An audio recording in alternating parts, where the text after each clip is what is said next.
I'm back. I want to ask you a question. Do you like soup? I love it. But have you ever heard of stone soup? It is an old story. A soldier had told the recipe. Let us see how. Stone soup in Bohemia. It is a story of olden days in Europe when the soldiers used to return from war. They used to move around in villages and they used to live on the hospitality and care of the villagers.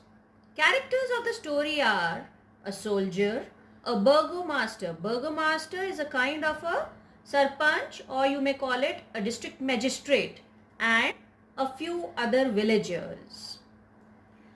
It is a story of around 400 years ago in Bohemia. It is a village in Europe.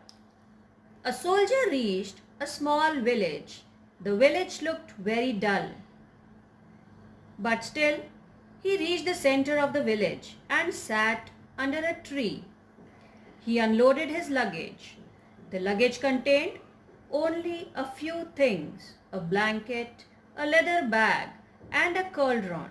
Cauldron means a pot which is multi-purpose, used for eating also and for cooking also. He stretched himself and tried to relax. He sat on the pavement under the tree. People who passed by were not very happy to see him. They did not greet him.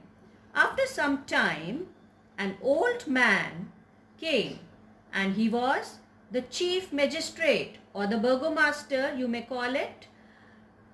He told the soldier that they will not entertain him. They would not feed him as they have their own families to take care of. He was extremely rude to the soldier. A few people had gathered there and they concentrated and approved what the burgomaster said. They even added their comments, like a man who said that we won't give you anything. A woman with a wart said not a single peapod. Some added that they were respectable people. They thought that the soldier will become depressed. The soldier did not become disheartened. He stayed cheerful and said, "All right, don't worry. I would not demand anything from you. I would just like to spend the night." He said that I will clean my pot and prepare myself a nice bowl of stone soup. After saying so, he pulled out 2 large stones from his bag. He kept them in a pot, filled it with water, lit the fire, and sat on the ground and started waiting for the mixture to boil. People started thinking that he was mad.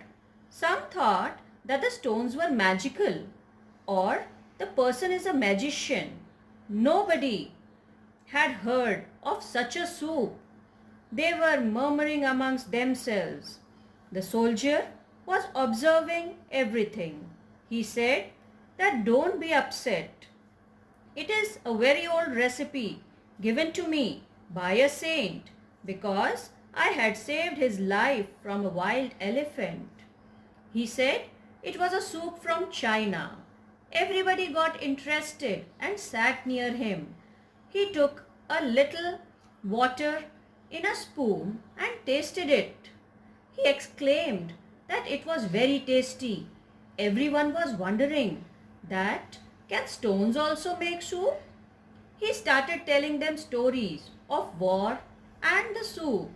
He told that it was the same soup that Alexander drank before going to attack Egypt. He added that he liked the people of the village, and as he had some extra soup, so he could share it with them also. The villagers were glad. He said that the soup will become extra delicious if we add some garlic, carrots, and cauliflower to it, because he could see that the villagers were getting interested in his soup. They also wanted to have it. He added that we can put some green vegetables also in it. All the villagers started looking at each other, and one by one, hesitatingly, they brought some or the other vegetable from their homes.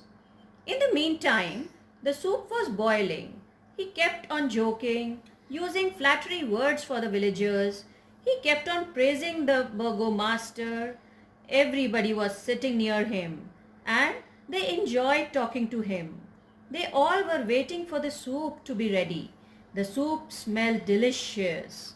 In the end, the soldier shared the soup with everybody. They all relished the soup. The burgomaster was proud of knowing about the soup. The portly merchant called it real tasty. They called it miraculous. And with all this, the soldier also had the soup comfortably. This is how the soldier, with his intelligence, was able to borrow the vegetables from the villagers and was able to fill his stomach.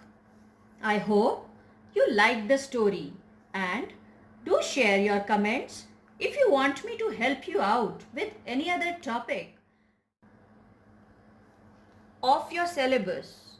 Do let me know in the comment section. Goodbye. Take care.